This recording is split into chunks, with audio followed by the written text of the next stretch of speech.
seguimos con el programa y seguimos hablando de la internacionalización y conociendo más datos de las empresas navarras. Según las cifras del último año, Navarra sumó en 2022 3.433 empresas exportadoras.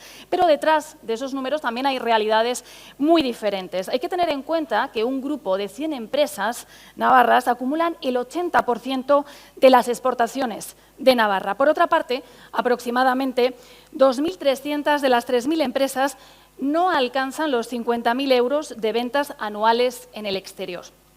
La buena noticia, que también la hay, que cada año aumenta porcentualmente el número de empresas exportadoras regulares y que la concentración de las exportaciones en pocas empresas se va diluyendo poco a poco. Esta mejora de las cifras pasa porque cada vez más pymes exporten y que las que exporten lo hagan en mayor medida. Y precisamente de empresas que crecen en el exterior y de estrategias para hacerlo, vamos a hablarlo en nuestra primera mesa de debate. Lo hacemos y lo vamos a hacer planteándonos varias preguntas. Por ejemplo, ¿por qué el enfoque de nichos de mercado es una opción de éxito?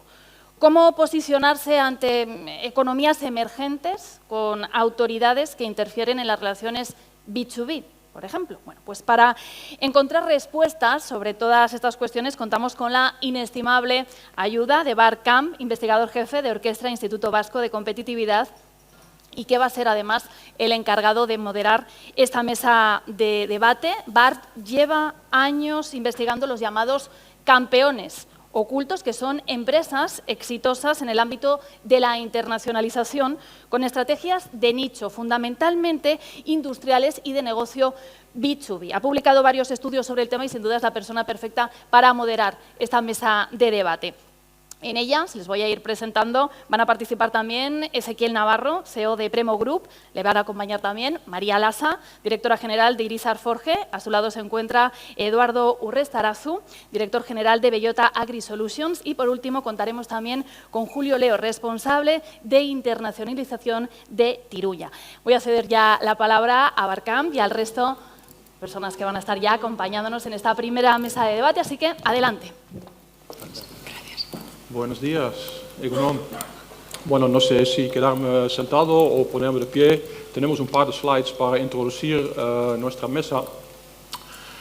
Y la verdad es que un poco un papelón. Después de una exposición tan fascinante de Miguel, bueno, me toca a mí ser un poco telonero de esta mesa. Pero bueno, voy a intentar ser breve y con un discurso sencillo. Bueno, hemos escuchado de que tenemos que industrializar más en Navarra, en España, en el Estado, en Europa, y sabemos que tenemos una economía que se basa fundamentalmente en pymes. Y si combinas pymes con industria, bueno, yo sí que opino que el enfoque en nichos es algo que, bueno, que da mucho juego o que debería dar mucho juego a las empresas industriales que no tienen un tamaño exorbitante y que igual tienen problema de competir por economías de escala en mercados generales. Y esto es un poco, bueno, el porqué, la racional detrás de esta mesa. Y efectivamente, como Blanca ha dicho, hablar de empresas de nicho o estrategias de nicho hoy en día te lleva automáticamente a utilizar el término campeón oculto. Y bueno, es un término bastante guay que ha ayudado mucho a captar atención para empresas de nicho, tanto desde la academia. Por ejemplo, en nuestro Instituto Vasco de Competitividad llevamos muchos años estudiando este fenómeno, sobre todo en el País Vasco, pero también, bueno, gracias a mirar un poco más allá, hemos descubierto empresas súper interesantes y súper competitivos en sus respectivos nichos de mercado, como está Tiruña aquí de la propia Pamplona, Premo, que tiene una pata en Barcelona y otra en Málaga. O sea, dentro de España hemos ido conociendo empresas realmente inspiradoras dentro de este pensamiento de competir en nichos o posicionarse en nichos. Y también vemos que las administraciones cada vez más tienen más atención para este fenómeno y piensan que es importante para la industrialización, para la revitalización de sus economías. Y definitivamente lo que podemos decir en base a los datos que nosotros hemos recopilado a lo largo de los años es que si cuentas con empresas del perfil campeón oculto, líder en nicho de mercado industrial, esto de depender de unas pocas empresas para la exportación, para salvaguardar tu balanza de comercio exterior, se reduce. Las empresas de nicho normalmente exportan un montón, son muy performantes en todo lo que es el comercio exterior y contribuyen a esa reducción de dependencia de unas empresas grandes para el comercio exterior. Bueno, el término campeón oculto originalmente viene de Alemania. Y a pesar de la fama de los alemanes de ser muy gründlich y ordentlich, la verdad es que es un concepto bastante impresionístico y escurridizo. Además, lo que los alemanes típicamente hacen es vincular lo del campeón oculto o el hidden champion a lo que ellos llaman el Mittelstand. Y te hacen creer que solamente ellos tienen un Mittelstand, que eso no existe en otras partes de Europa, y por lo tanto nadie más puede presumir de tener campeones ocultos. Y la verdad es que es un argumento, es una falacia, pero es difícil de argumentar contra esto, porque el Mittelstand, ¿qué es el Mittelstand? No es un rubro estadístico en cuanto a tamaño de empresa o lo que en francés se llama classe moyenne o en Nederlands middenstand. No es algo, una construcción sociológica que, en fin, que realmente no tiene igual, por lo tanto te quedas allí con la boca sin argumentos. Pero bueno, nosotros llevamos 10 años en este ámbito y en España hemos encontrado un montón de ejemplos de empresas que con todo derecho pueden ser considerados un campeón oculto. Y bueno, tengo aquí 4 slides, o sea, tampoco quiero extenderme mucho, y básicamente tengo 2 propósitos. Uno es de clarificar un poco, de enseñar en qué tipos de producto podemos pensar cuando hablamos de empresas que actúan o compiten en nichos de mercado, nichos que quedan un poco por debajo del radar del público en general, nichos, mercados con baja visibilidad o que son ocultos. Y también un poco clarificar cuál es la diferencia entre un mercado de nicho y un mercado genérico. Y a ver si esto funciona. Vale. Ok. Bueno, esto es una matriz que la verdad es que es la primera vez que lo utilizamos. Podemos llamarlo taxonomía pamplónica. No está patentado, pero igual tenemos que hacerlo. Y se ve 4 cuadrantes. Y por un lado podemos diferenciar entre empresas que tienen un producto final, pero que se emplea en un entorno donde el público general no accede o no tiene permiso de ir. Y luego, esto es la primera columna con las imágenes, son fabricantes de productos que son componentes o una tecnología que van al interior de otro producto que igual sí que tenemos en nuestra casa o delante de nuestra casa como un coche, pero por quedar por debajo embebido del producto final, nadie se da cuenta quién es el fabricante de un airbag, por decir algo. Y aquí, bueno, en rojo tenemos un caliper, una pinza de freno de la marca Brembo, que es del norte de Italia y que es un runaway leader en la fabricación de este cacharro. Y yo creo que de la misma manera nuestros amigos de Premo, y luego contarán un poco más de a qué se dedican, son también de este estilo. Fabrican antenas o desarrollan antenas que sirven para abrir el coche, el portier, la puerta, etc. y nadie se da cuenta de que en el interior de estos dispositivos hay tecnología española de una empresa que es un líder de nicho. Dentro de España, dentro de Navarra, un ejemplo podría ser Savera, que están en Vera de Bidasoa, que hacen automatismos o software para ascensores. Nadie les conoce, pero en su género también top of the bill.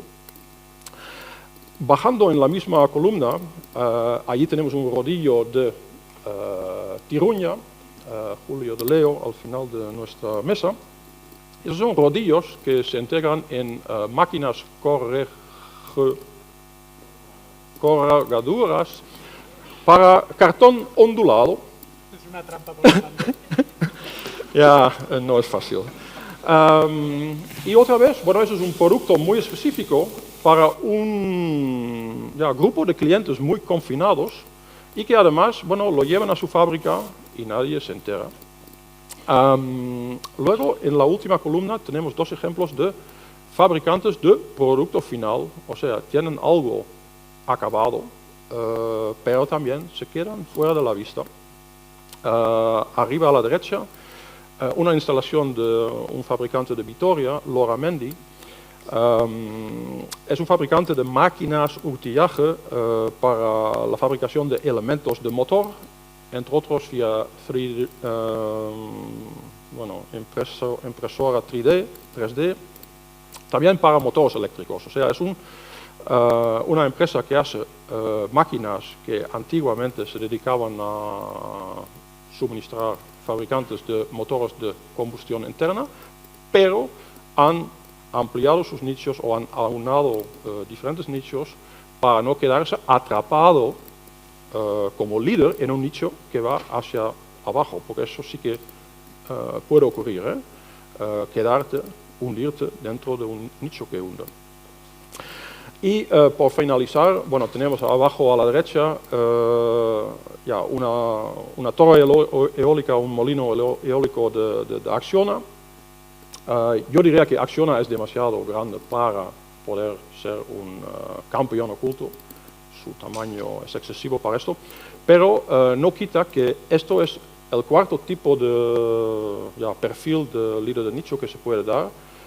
Fabricante de instalaciones terminadas, pero que van a zonas donde el ojo público tampoco llega mucho. Puede ser offshore, puede ser onshore, pero en zonas remotas o de difícil acceso. O sea, son un poco, yo creo que el 99% de los casos que se puede dar en el mundo caben en esos cuadrantes, pero obviamente siempre estamos interesados en encontrar casos fuera de serie o categoría. Hemos hablado sobre productos o proposiciones de valor, pero obviamente eso no dice mucho sobre características de las empresas como tal. Bueno, voy a dedicar poco tiempo a la parte izquierda. Esto es un poco como el cartón de bingo. Son un poco los criterios que utilizamos para ver si alguna empresa cumple con todo para luego ser llamado un líder de nicho internacional. O sea, si alguien cumple con todo, bueno, igual puede levantar la mano o luego hablamos un poco, pero es eso. Luego, lo que diría también es, puede ser interesante de decir que cuando hablamos sobre los modus operandi de esas empresas, se parecen mucho a la letra de la canción Sí, pero no, de David Bisbal. Se enfrentan a muchos competidores.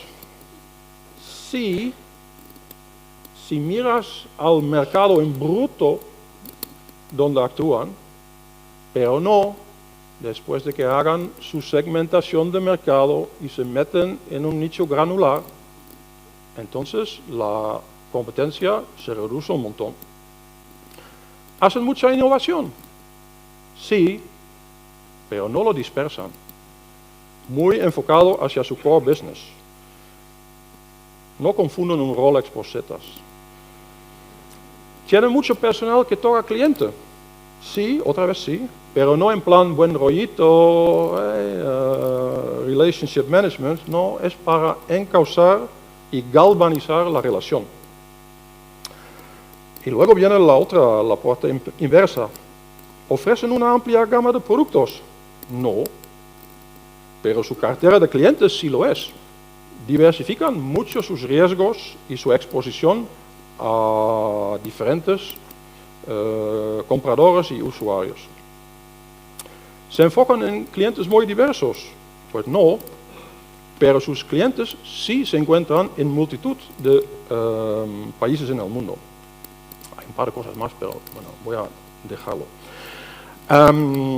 Ahora, tenemos allí David Bisbal, y con todo el respeto del mundo, para mí ni es un campeón oculto, ni es un líder de nicho. Primero porque muy oculto no está, pero tampoco es un campeón en ningún género de música confinado a escala internacional.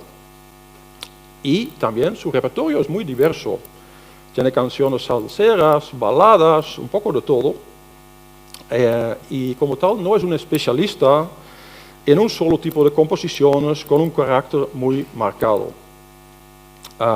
Y por mucho que sus fans dirán, como David Bisbal no hay nadie, nadie igual, bueno, pues claro que así lo puedes ver, pero es un artista dentro del género del pop latino, y eso no es un estilo único, lo practican muchos artistas, y ninguno de estos, ni Bisbal ni nadie, puede presumir de tener monopolizado el espacio de mercado que representa el pop latino. Si verdaderamente queremos pensar o entender el concepto de campeón oculto o líder de nicho desde el ámbito de la música, a mí me parece que un ejemplo súper bueno es el hombre que vemos allí abajo, que es Toots Thielemans de Bruselas, y toca un solo instrumento, la armónica. Y este hombre durante décadas ha dominado el Product Market Combination de tocar la armónica para bandas sonoras de películas en todo tipo de lenguas del mundo. Y su virtuosidad ha sido reconocido por tantos profesionales de ese mundo de películas, pero también de escenas musicales, que él básicamente se adueñó de ese nicho. Y lo que también es muy ilustrativo de su trayectoria es que este hombre más y más fue buscado por artistas súper renombrados a nivel mundial para que colaborase en sus discos. Y yo creo que esto es también una cosa que estas empresas aquí tienen en común. Cuando los clientes más exigentes y más excelentes vienen a ti para pedir tu contribución, sabes que ya no eres oculto en algún rincón de mercado, sino que se te reconoce y se te busca porque saben que sus productos y sus proposiciones de valor se mejoran con tus inputs. Y yo creo que eso es también un elemento clave de reconocer a un campeón oculto, a un líder de nicho. Bueno, llego al final y vamos a entrar en la sesión de verdad con la gente que realmente sabe. ¿Es lo mismo ser un campeón oculto o un líder de nicho en un mercado internacional, un International Niche Market Leader? Bueno, yo realmente pienso que el término campeón oculto es frecuentemente mal usado, como si fuera un estado mental. Empresas que dicen, bueno, hemos crecido mucho, pero seguimos teniendo cultura de pyme, o empresa familiar, o campeón oculto. Bueno, yo creo que hay que ser un poco serio y purista en cuanto a hasta dónde puede crecer una empresa para ser considerado un nichista, un campeón oculto. Creo que también se utilizan muchas veces el término de campeón oculto como un label y que se reparte con mucha frivolidad, incluso por parte de las autoridades. Como los campeones ocultos de nuestra comarca o de nuestra provincia. Y luego también hay muchas empresas que se autoatribuyen el predicado de campeón oculto. Como tenemos un producto de nicho, vamos, somos un típico campeón oculto. Bueno, un poco fácil. Por el contrario, yo creo que ser un líder de nicho en un mercado internacional es más un reconocimiento a través o después de una constatación de facts, como con el cartón de bingo, para luego efectivamente tener un inventario, un observatorio de este tipo de empresas. O sea, un líder de nicho de mercado se mide, el campeón oculto, bueno, es algo que la gente o las empresas muchas veces se pegan como pegatina a sí mismo. En cualquier caso, yo creo que los dos conceptos o términos sirven para poner en valor el sector manufacturero, la importancia que la industria y la tecnología tienen para la resiliencia y el futuro de nuestras economías y para nuestro lugar en el mundo a través de la internacionalización. Y, en fin, con esta introducción yo creo que vamos a pasar a la parte importante, que es un poco hablar sobre las experiencias de las empresas que tenemos aquí con nosotros, delante de nosotros. Y igual podemos empezar un poco light y preguntar a los compañeros, bueno, preséntate personalmente, qué empresa representas y cuenta un poco sobre el producto estrella que tenéis en cartera. Ezequiel, Chimi. Buenos días. Hola. Buenos días. Egunon, gracias por habernos invitado. Soy Ezequiel Navarro, soy un becario que dirige una compañía que hoy es una multinacional. Empecé de becario e intento que todas las personas que llegan al máximo nivel de la compañía sean personas que han empezado de becario, porque es importante la cultura, es muy importante la cultura. Y por tanto sigo intentando también mantener ese ojo de becario, de querer aprender, de ir a conocer gente. Hoy he aprendido muchísimo con tu presentación, ha sido muy interesante, te agradezco mucho. Y básicamente en Premo empezamos a fabricar, nos hemos inventado muchísimas veces. Nacimos en 1962 en Barcelona, fabricando radio y televisión cuando todas las casas de España querían tener una tele. Y fuimos capaces de reinventarnos todas las veces que el sector de la electrónica cambió. Nosotros al final, menos el tubo que se traía de Philips, que toda Europa dependía de los tubos de Eindhoven, lo fabricamos todo, el mueble, la electrónica, todo. De nuestra compañía salieron una de audio. Además me alegro mucho que los altavoces que habéis puesto aquí son de Das Audio, fabricados en Valencia, son de los mejores del mundo.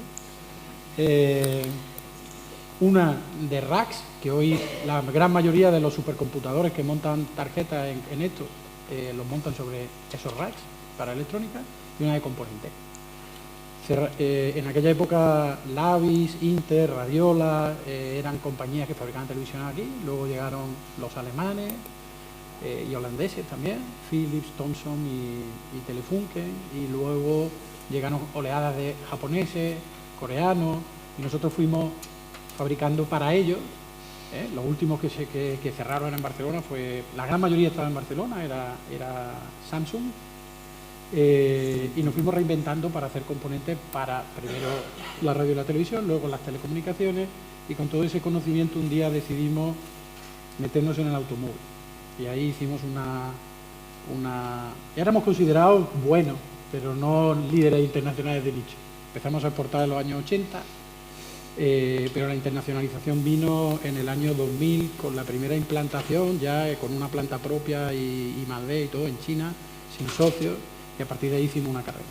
Nosotros en los años 90 combinamos la tecnología que conocíamos de los teléfonos móviles, de Nokia y lo que habíamos hecho para telecomunicaciones, con lo que creíamos que podía ser una oportunidad en el automóvil, que fue integrar esa tecnología primero en los movilizadores electrónicos de los coches, de las llaves, y luego haciendo que el acceso al vehículo fuera manos libres, que tú llevas tu llave en tu bolso y nunca más tienes que sacarla del bolso, te acerca el coche detecta dónde está la llave y que está cerca, se desbloquea cuando estás dentro, desbloquea electrónicamente el vehículo y puedes pulsar el botón y arrancar. Esta tecnología que empezó primero en las gamas más altas, en Mercedes, en la serie AMG, pues hoy está en más de aproximadamente el 36 o 37% de los modelos del mundo lo llevan y la tendencia es que lo lleven prácticamente el 100%. Y nosotros hacemos pues 180 millones de componentes al año, de los cuales y de esto tenemos una cuota de mercado mundial de aproximadamente el 60%.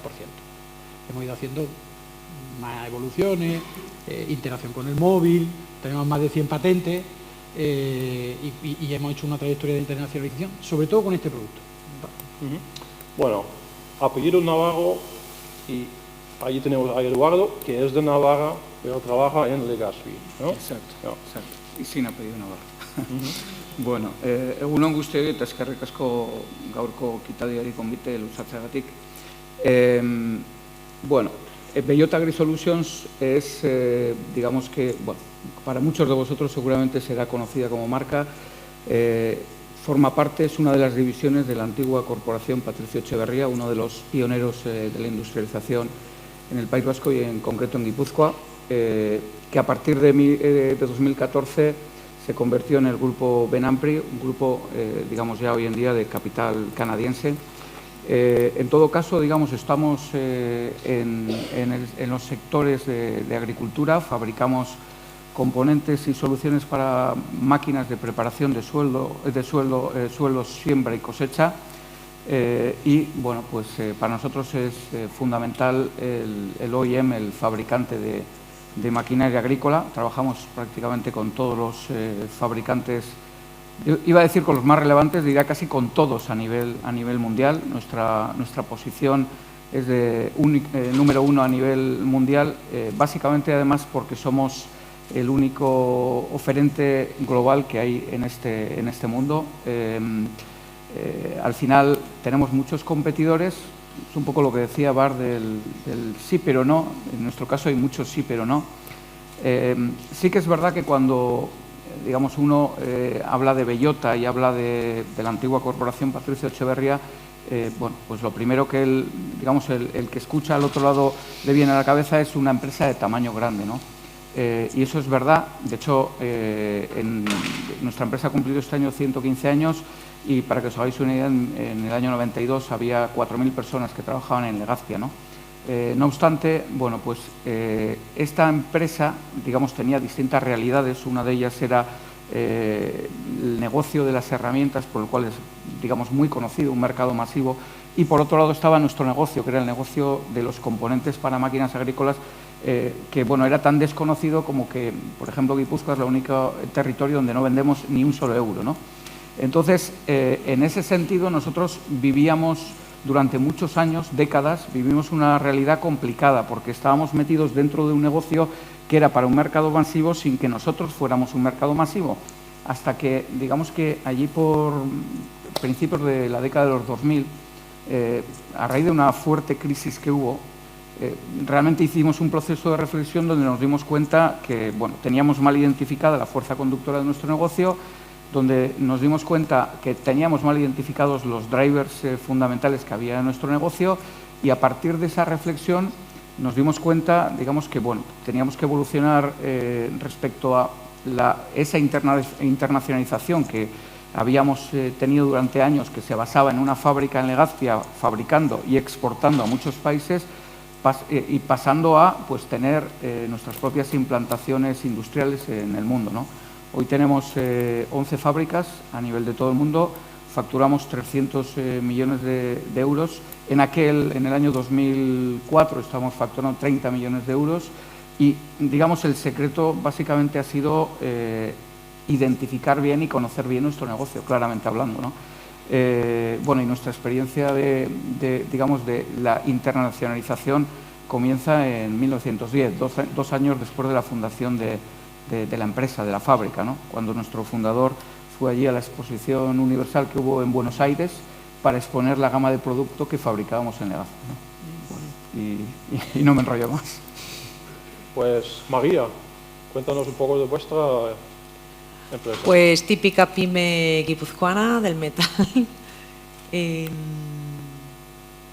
años hemos hecho este año, estamos de aniversario y hemos pasado pues, por distintas etapas, por distintas actividades, en cada época una distinta. Cada vez que ha habido una sucesión generacional, la verdad es que como que se regenera un poco el negocio. Y hoy por hoy podemos decir que estamos muy presentes en el sector de componentes de equipos de movimiento de cargas, donde el producto estrella es el gancho para grúas, para entendernos. Y llevamos unos 30-35 años con este producto estrella, un poco ordeñando la vaca lechera, por decirlo de alguna manera, pero sí que ha sufrido, bueno, sofisticación. Hemos empezado con la conectividad, hemos ido con ese concepto de producto a entornos más hostiles, difíciles, con lo que ha sufrido pues una evolución, el producto estrella. Y yo siempre digo que somos buenos haciendo las cosas difíciles. Y es un poco por lo que nos vienen, como decía antes Bart. Nos hemos posicionado muy bien ahí. Diría que no somos tan buenos haciendo las cosas fáciles, pero una de las cosas que sí que nos distingue del resto es que hacemos un acompañamiento completo de aquel que nos viene contándonos su dificultad o su reto, y sus miedos, pues la acompañamos de principio a fin. Entonces, una vez ya de que te ganas la confianza de ese cliente, luego ya pues sí que nos llegan cositas como más estándar, más en eso que no somos tan buenos, pero bueno, ya que nos hemos ganado la confianza, es un poco el modo que hemos llevado de trabajar de fidelizar a clientes. Estamos en sectores donde no hay muchos clientes, entonces tampoco es cuestión de quedar mal. Hay que dejar siempre el pabellón alto, cogiendo retos difíciles. Y hay pocos clientes y hay poca competencia, es donde nos sentimos cómodos. No sé cómo se llama, agrofobia o así, cuando entras a un sitio y hay mucha gente y sientes agobio, tenemos un poco eso. Nos gustan los sitios pequeños, con poca gente, pero estar presente en varias habitaciones. Entonces, de eso para mí eso es un nicho. Un nicho es vertical y no para los muertos. Julio, last but not least. Buenos días, yo soy Julio, llevo 20 años en Tiruña y siempre vendiendo en el extranjero. Hoy estamos hablando de la internacionalización y es lo que llevo toda mi carrera profesional haciendo. Tiruña es una empresa ya también centenaria, se fundó en 1921, siempre relacionada con productos de acero. Empezó en una pequeña tienda en Pamplona, ahí cerca de Carlos III. Evolucionó, llegó la industrialización de la compañía, llegaron los años 60 y se mudó a donde está ahora Cuatro Vientos. Pasamos la rotonda de Cuatro Vientos, donde ahora está Bustinchuri, unas viviendas y demás, pues ahí estaba Tiruña. Durante esos años ya había una visión muy clara de diversificar y se descubrió que había un sector donde estamos hoy en día y estamos líderes, que es el packaging, el embalaje, ¿no? Se hicieron unos rodillos especiales, se empezó ya en los años 80 y se vio que ahí había mucha cuota de mercado que se podía desarrollar.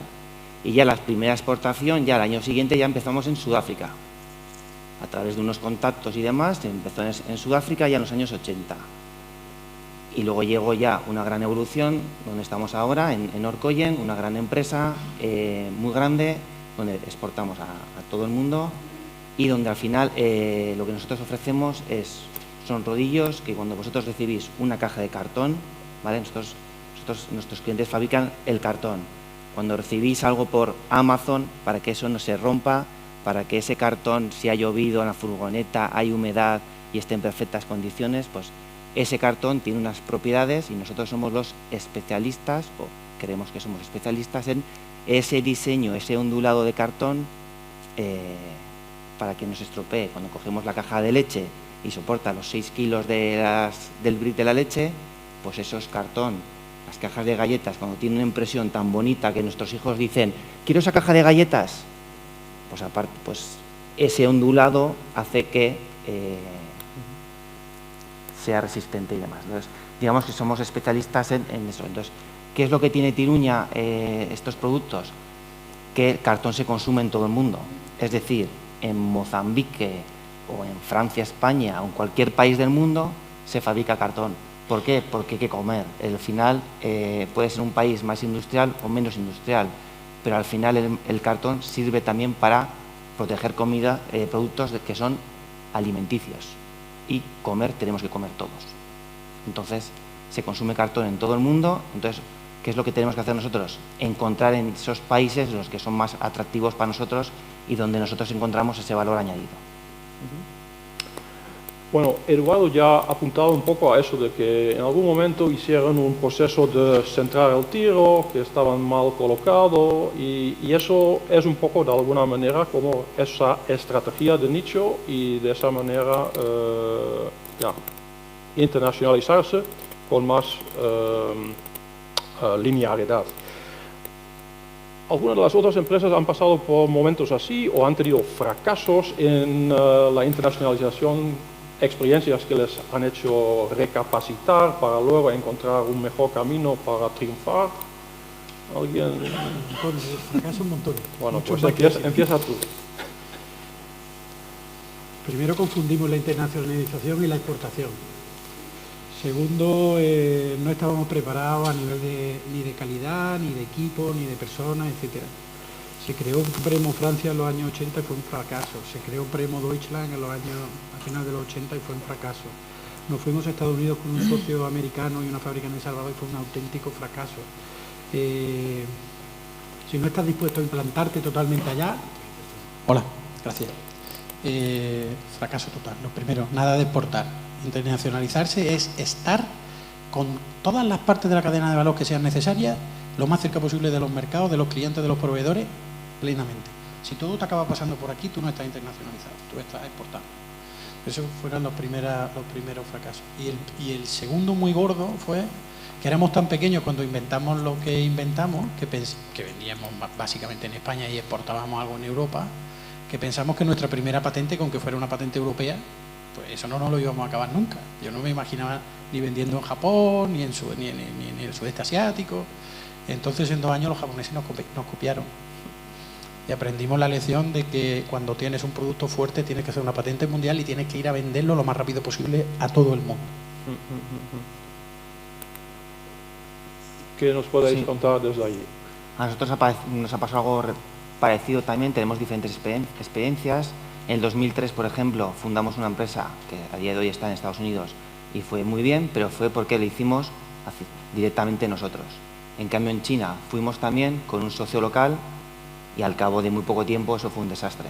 ¿Por qué? Porque ese socio local al final pues no era una persona, digamos, de fiar, seria, no conocía bien el sector, se metió ahí por, bueno, pues a ver qué pasaba y al final al cabo de 2 años pues tuvimos que cerrar Tiruña, China, por ejemplo. Entonces, lección aprendida, si vas a ir, hazlo bien, con una persona que conozcas realmente bien, el sector esa persona lo tiene que conocer bien, es decir, no tener prisa, que era lo que nosotros teníamos. Nosotros invertíamos mucho dinero en viajes a China, porque vendíamos mucho en Vietnam, todo el sureste del Pacífico, pero al final las prisas por tener una fábrica en China nos hizo que al cabo de poco tiempo tuvimos que cerrar esa fábrica con luego la mala reputación que eso te genera, ¿vale?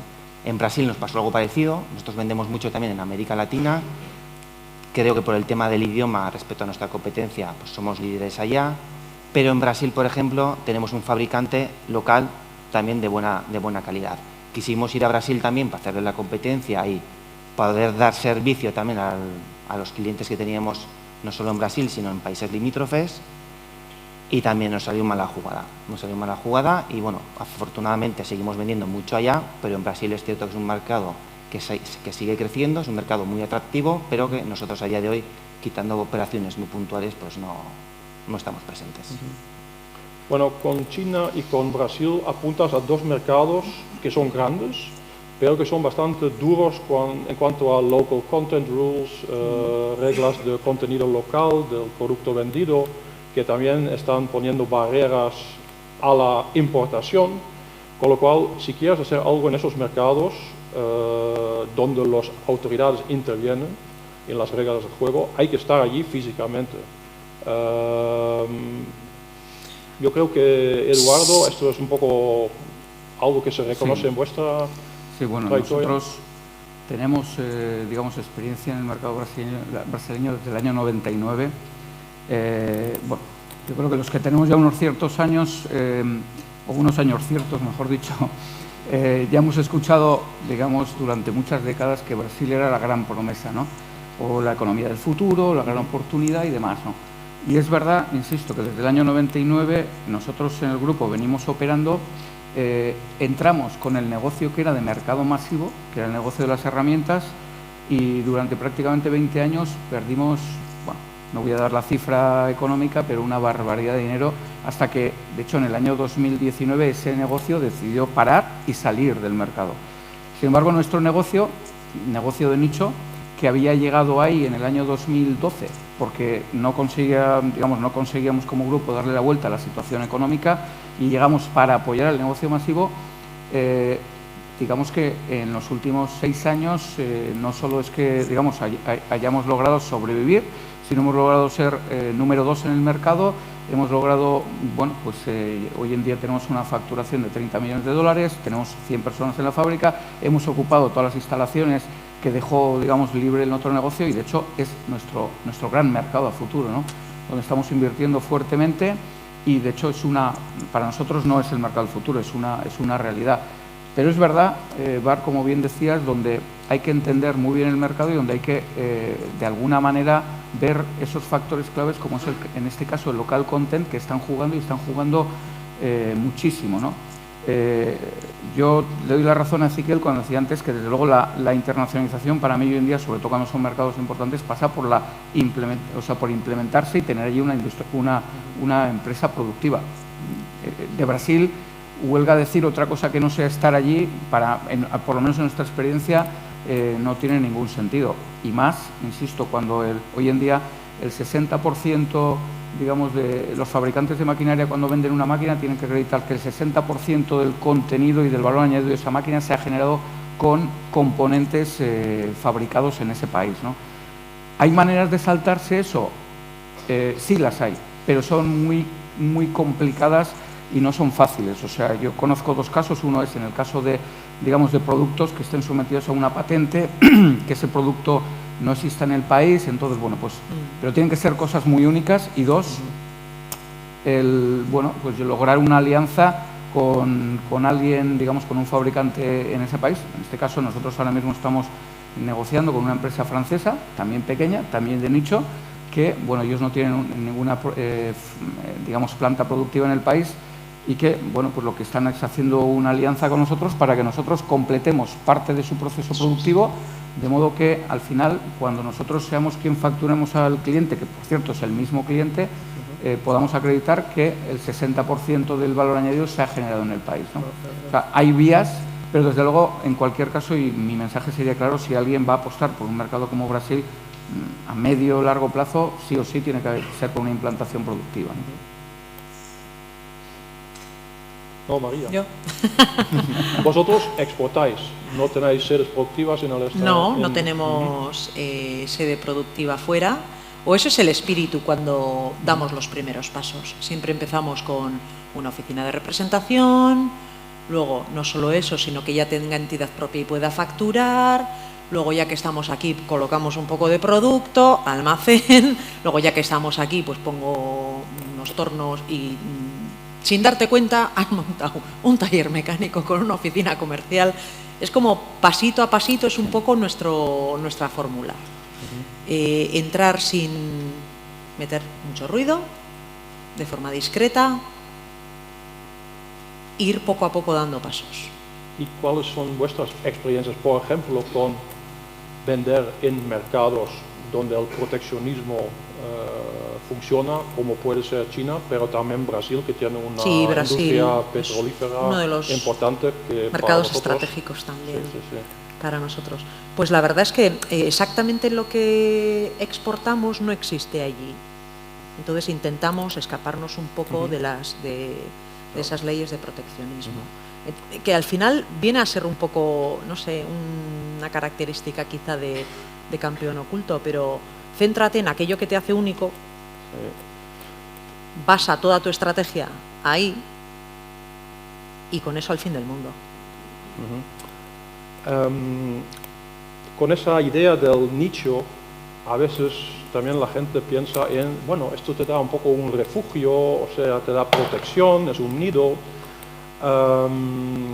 Tú has hablado ya de patentes. Las patentes son importantes para competir en nichos y de la misma manera el marketing, el branding es algo que cuenta cuando estás en mercados ya un poco, bueno, ocultos o con poca visibilidad para externos. ¿Paro? ¿Sí? ¿Por qué no? Disparamos, vale. Bueno, las patentes para nosotros son fundamentales. O sea, nosotros hacemos una cada mes o a veces 2 cada mes. Mundiales ahora ya hemos aprendido. Sin embargo, la patente normalmente no es la herramienta para vender. Tú no le vendes a alguien porque dice, me tienes que comprar esto porque si no te demando. La patente es defensiva y cuando la usamos normalmente hemos ganado casi en Alemania, en China, etcétera, hemos ganado. Pero la patente es defensiva, normalmente no vendes por eso. Lo que sí que evidentemente te protege y si veis algún competidor que se está pasando de listo, pues actúa. Yo creo que te compran por innovación, por diferenciación y cuando tú tienes un nivel de liderazgo tú eres capaz de ganar enormes economías de escala. Yo para que os hagáis una idea, la primera línea de fabricación de estas antenas que yo participé en el diseño de la línea, estaba todavía muy de becario, pues empleaba unas 25 personas por turno, ¿vale? En Málaga fue esa línea. Hoy en día fabricamos 5 veces más con 3 personas por turno. O sea, y trabajamos a 4 turnos. O sea, hemos hecho un ahorro como de 500 personas en el volumen de producción de esas piezas. Es decir, hay que ganar competitividad porque tú te vas consolidando en un mercado que cada vez es más maduro y tu capacidad de crecer también es asintótica y también existen competidores, ¿no? Entonces yo creo que relajarse en que yo soy el que más sabe de esto y además lo tengo protegido es un error. Hay que estar cada día mordiendo y cada día pensando que no tienes patente y que por algún sitio te pueden atacar. Los peores ataques son los ataques torpedos, los que vienen por debajo y no los ves. Porque si ves el misil y tiene un Patriot. Y lo otro es trabajar permanentemente en los productos de futuro. Estamos permanentemente invirtiendo en innovación y en cómo canibalizar nuestros propios mercados. Es decir, cómo vamos a acceder al vehículo con el móvil y cómo eso va a coexistir con las tecnologías y cómo vamos a eliminar la llave. ¿Algún día no habrá llave? Hombre, yo dudo que no haya llaves porque la gente desconfía de quedarse sin cobertura o quedarse sin batería. Pero que cada vez más el móvil es una función y que estamos metiendo tecnología nueva, ultra wideband, Bluetooth, no sé cuántos, que cada vez metemos más software, decimos una antenita, ahora tenemos más gente con software, etcétera. Estamos pensando en los productos de dentro de 10 años y trabajamos en meternos en mercados que sabemos que van a crecer mucho, cogiendo al principio una cuota pequeña, porque ese viento de cola nos va a impulsar. Por eso estamos en el coche eléctrico, a todos los fabricantes chinos de coche eléctrico estamos, porque hay que ponerse en mercados con cuotas pequeñas al principio, pero que sepas que van a crecer un montón, porque eso ya te impulsa. Eduardo, igual nos puedes contar un poco sobre la importancia, la relevancia de branding, marca en vuestro... Yo, desde luego, estoy muy de acuerdo con lo que decía Ezequiel con respecto a esto del, no sé si decir campeón oculto, el líder de nicho, tiene mucho que ver con actitud, desde mi punto de vista. Hacemos patentes. Es muchísimo más importante que las patentes que hacemos el hecho de estar permanentemente desarrollando productos de la mano del cliente, pero para nosotros es muchísimo más importante proteger la marca.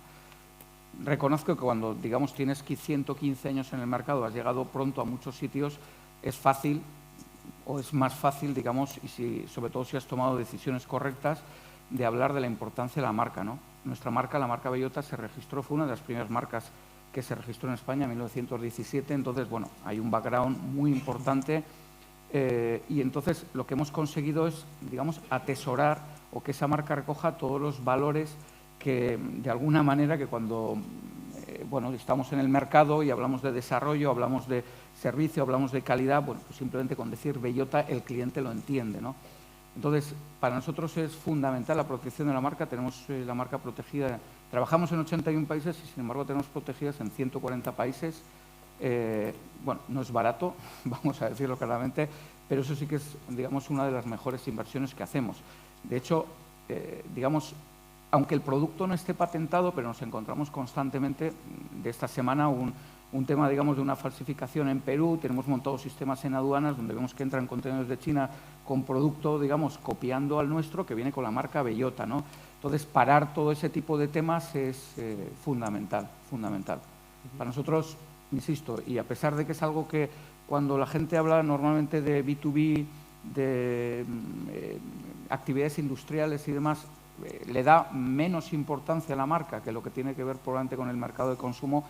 Para nosotros la marca es un valor estratégico fundamental. No sé cómo vamos de tiempo, vamos a igual abrir ronda para el público. Ya es 0-0, pero todo el rato marca 0-0. Igual un poco igual quizás para conectar con la presentación anterior. Continente Sur, Tiruña, Irizar, ¿qué proyección o qué mercados en la parte sur del planeta son importantes o de cara al futuro? ¿Por dónde estáis explorando nuevas posibilidades? Bueno, nosotros ahora mismo vendemos lo que es en el norte de África, ¿vale? Vendemos mucho en Marruecos, Túnez, Argelia, Egipto. Tenemos alguna operación puntual en Costa de Marfil, pero donde sí vemos mucho potencial de crecimiento, porque aún no hemos ido, pero sí que hay bastante potencial, es Nigeria, Ghana, un país pequeño pero se consume mucho cartón. Entonces ahí, por ejemplo, esos países tenemos que prestar atención. Hasta ahora no lo hemos hecho por diferentes circunstancias. Tampoco podemos dar cobertura ahora mismo porque no tenemos capacidad productiva para satisfacer y suministrarles rodillos, pero vamos a incrementar nuestra capacidad productiva. Entonces esos países son muy importantes para nosotros. Y luego también en América Latina, que vendemos muchísimo, pero hay otros países que ahora mismo no estamos atendiendo, pero que, bueno, que sí que hay potencial. Y aunque vendemos mucho, por ejemplo, en México, para nosotros México tiene un potencial enorme. Hay muchísimos proyectos de fábricas nuevas, de fabricación de cartón.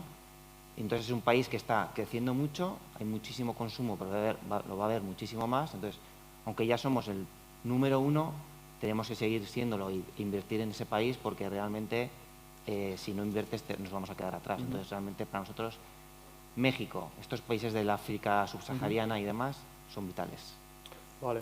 Bueno, antes de preguntar a María, dos datos. Etiopía, muy activo en la fabricación de zapatos. Zapatos van en cajas de cartón. Correcto.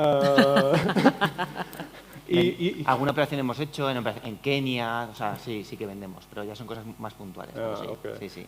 Y México, esto, bueno, por los sonidos que me llegan a mí, yo creo que México también está pegando un tirón, porque hay muchas empresas americanas que estaban en China y que vuelven con esto del friendshoring, y México es really hot. Pero México es Norteamérica, ¿no? Sí, bueno, bueno, hablamos del sur el sur de artificial. Sí, pero bueno. Aquí también estamos en el sur. También. Bueno.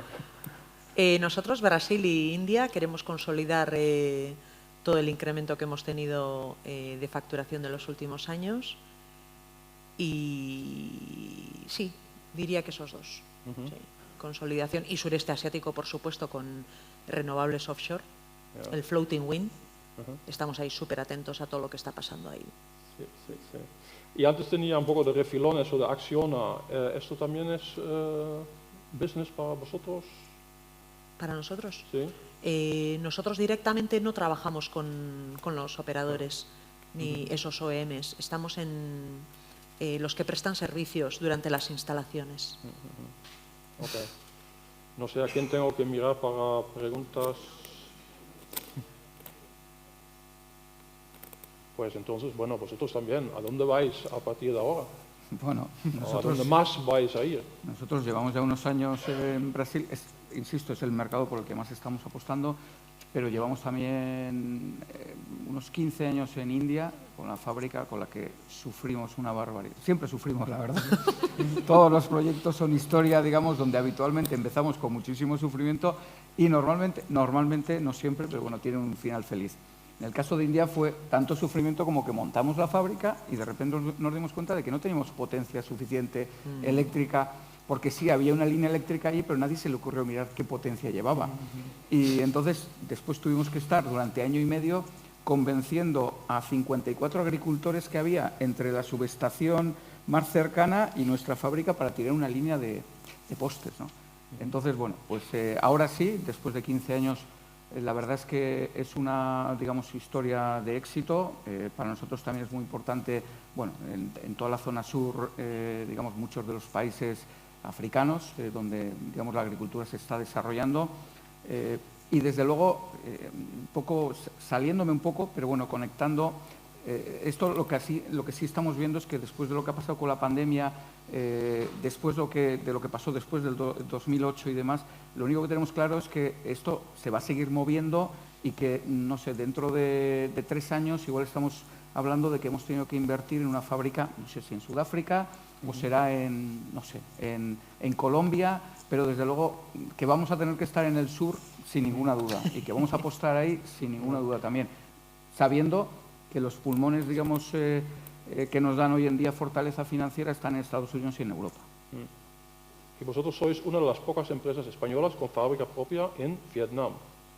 Cono sur de Asia, Indonesia... Fuimos... ¿Usted la del ICEX? Pues cuando José Antonio Bretone... ¿Usted? José Antonio Bretone era el director de la oficina técnico-comercial en Saigón, en Ho Chi Minh City. Y cuando fuimos allí y le dije que quería hacer una fábrica, me dijo, ¿estás seguro? Mira que estos son comunistas. Y aquí nadie ha venido de España a hacer una fábrica. Hay gente que hace negocios, compra, vende, no sé qué. Resort tiene ahí una de estas, una licencia para tal. Digo, no, queremos hacer una fábrica. ¿De verdad? Sí, fuimos los primeros, no uno, los primeros. Y la verdad que fue un acierto. Fue un acierto, de hecho ahora tenemos la segunda y estamos viendo cómo evoluciona la economía, que parece que irá bien, para en 2025 tener una tercera. El sudeste asiático sin China agrupa más personas de población activa que la propia China y con una edad de casi 20 años menos, media. Y la incorporación de clase media, de personas a la clase media, es la mayor del mundo. Es el sitio donde de promedio crece entre el 7 y el 10%. Países como Malasia, Singapur, Tailandia, Indonesia, Filipinas, están creciendo a un ritmo enorme. Y además una Corea del Sur, que era del sur global, ahora es del norte porque es rica, pero yo creo que culturalmente tiene mucho que ver. Y todas sus industrias exportan muchísimo ahí, están creciendo sus exportaciones. A pesar de que China ha crecido sus exportaciones el mes pasado un 6%, Corea está creciendo otro 6%. Entonces, para nosotros el sudeste asiático es fundamental. Y India en particular, nos implantamos, tenemos un centro de I+D ahí con más de 40 personas, un acuerdo con 2 universidades en Bangalore. La semana que viene me voy a India y me voy al Punjab a por energía verde, que viene del Himalaya, renovable, hidráulica, para que nuestro proceso, el proyecto que va a ser más intensivo en energía, sea con energía hidráulica y sea siempre verde, porque tenemos el objetivo de 0 emisiones en 2030 y eso os vamos trabajando ya. Hemos reducido un 30 o un 40%, que lo primero es fácil, fotovoltaica y tal, reciclar, pero ahora el otro 70%. Estamos sudando tinta, pero vamos a por ello. Entonces, India, no hay ninguna duda, ¿verdad? Y sudeste asiático. Me ha parecido. Bueno, hay aproximadamente 170 países en el mundo y la cantidad de nichos es infinito. Con lo cual, hay un poco para cada uno. Y yo creo que lo que también es importante recalcar es que un nicho puede ser compacto en diámetro, pero hay que verlo como un túnel. Y puede ser muy largo, sobre todo si vas transfronterizo. Pues enormemente gracias. Y ya, entonces paso palabra a no sé quién. Ahora se abre por dentro. Ok. Bueno, pues adelante. No había entendido bien. ¿Para alguna empresa en particular o una pregunta para todos? No hay preguntas. ¿O ya hemos explicado todo? Ahí. Igual no tiene que ver con la internacionalización como tal, pero yo como empresa que crecía, nacimos hace 4 años, hemos pasado de 14 a 300 empleados en 4 años. Mi pregunta es más, ¿cómo afrontáis los retos de esos crecimientos exponenciales que habéis vivido, ¿no? Porque encima de esa tarima hay empresas que han pasado de ser prácticamente un núcleo familiar a tener 1.200, 1.300 empleados. ¿Cómo se afronta, ¿no? ese día a día? ¿Qué retos os habéis encontrado? Nosotros no somos miles, así que yo no voy a decir nada. Nosotros tampoco, la verdad. No sé. Yo, Que hablen ellos dos. no sé, yo puedo simplemente aportar mi experiencia de que, desde luego, no es fácil, es muy complicado y no voy a decir algo nuevo porque todo el mundo sabe que lo más complicado es conseguir el talento, ¿no? Hoy en día yo creo que es, bueno, siempre lo ha sido, pero hoy en día mucho más. Yo creo para mí es eso y sobre todo, digamos, cuando tú estás creciendo y cuando estás abriendo implantaciones productivas en otras áreas del mundo, cómo conseguir que esa cultura que te ha llevado, digamos, a donde has llegado, a ese éxito, a ese crecimiento, se siga, digamos, garantices que se siga implementando porque, desde luego, si lo consideras un valor fundamental de tu negocio, ¿no? Nosotros durante muchos años lo que hemos hecho ha sido, digamos, para garantizar que esa cultura, esos procedimientos, y de hecho, digamos, hay una integración total, enviar expatriados, gente, digamos, ya curtida de la casa, vamos a decir, profesionales contrastados para hacer esa implementación y durante por lo menos un mínimo de unos 5 o 6 años garantizar que ese crecimiento se produce de acuerdo a lo que nosotros queremos. Tenemos experiencias donde, de hecho, cuando abrimos la fábrica de India, en lugar de enviar a alguien de la casa, contratamos un español que estaba allí expatriado porque entendimos que el conocimiento del entorno en ese caso podía ser quizás más importante que garantizar que nuestra cultura se implementaba allí, porque entendíamos que eso podía ser quizás más fácil. Fue un fracaso absoluto. O sea, tuvimos que, esa persona duró en la organización 6 meses, tuvimos que a toda prisa enviar, digamos, sacar a una persona. En ese momento además coincidió que el gobierno de Chávez nos intervino la fábrica que sigue allí en manos del ejército. Entonces el director general de allí, que era un francés, que en una de las adquisiciones que habíamos tenido lo habíamos, metido dentro de nuestra doctrina, lo habíamos llevado a Venezuela, como la fábrica se cerró, lo cogimos y lo llevamos a India. Y la importancia de las personas. Aquella fábrica pasó de ser un problemón a ser un caso de éxito. Por tanto, para mí lo más importante es eso, es desde luego el talento de las personas y la implementación de esa cultura de empresa, ¿no? Una cosilla. Fernando el Católico tuvo mucho que ver aquí en la historia de Navarra y creo que es muy importante en el crecimiento que usemos la cultura que ha funcionado durante cientos de años. Primero descubridores, luego conquistadores, luego colonizadores y evangelizadores, la cultura, muy importante. Y una vez que tienes asentada la cultura, emancipadores, gente local que lleva el negocio de manera local, entendiendo todo local. Eso ha estado funcionando 400 años, lo inventó este joven, tuvo muchos más empleados que tú en mucho menos tiempo y le funcionó muy bien. De hecho, disculpa, voy a añadir solo una cosa, siguiendo lo que estaba diciendo Ezequiel. Después de esa implementación de la cultura, en el caso nuestro en India ha sido, digamos, un vivero de nueva cultura. Nuestro director general hoy en día en Brasil es una persona de India que se formó en ese entorno y que lo hemos llevado a Brasil.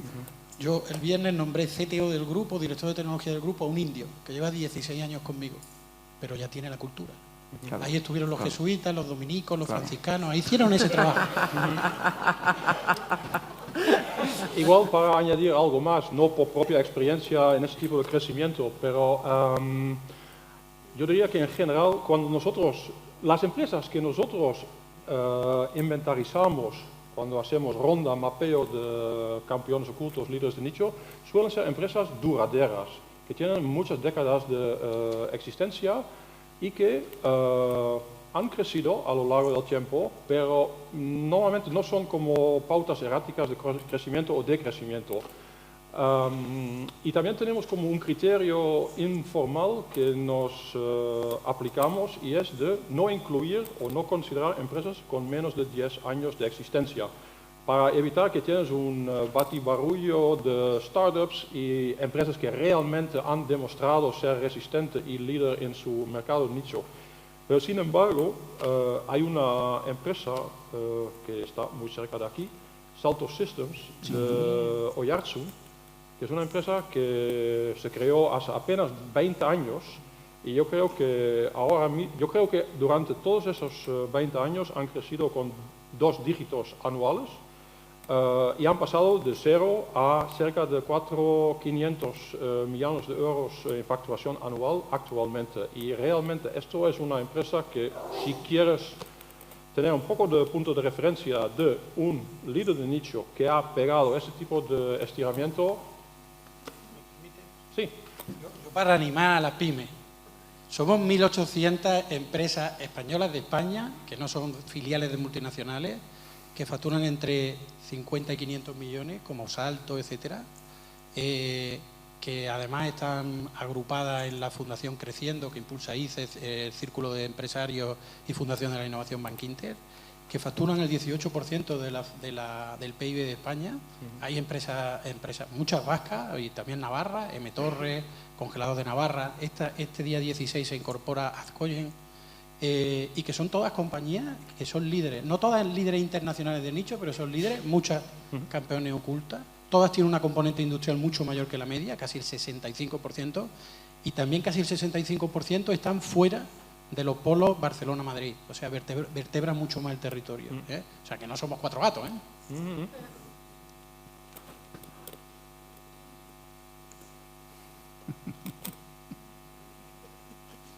Las personas en primera línea. Que están 0, 0, 0, No. Yo no veo manos. Gracias por vuestras experiencias. Muchas gracias.